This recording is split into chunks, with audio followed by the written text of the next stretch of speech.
Suppose you have a legacy desktop EHR software like this that still serves relatively well but is not available via web interface for your customers.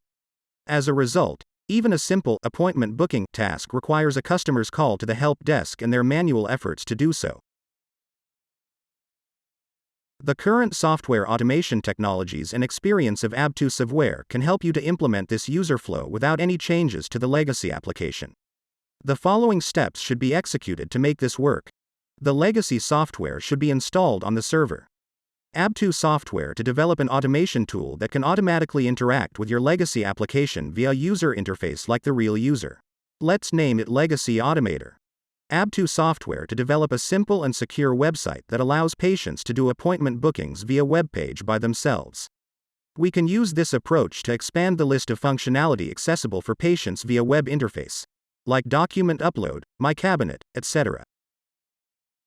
As you can see, the newly created appointment via web interface was automatically added in the legacy system.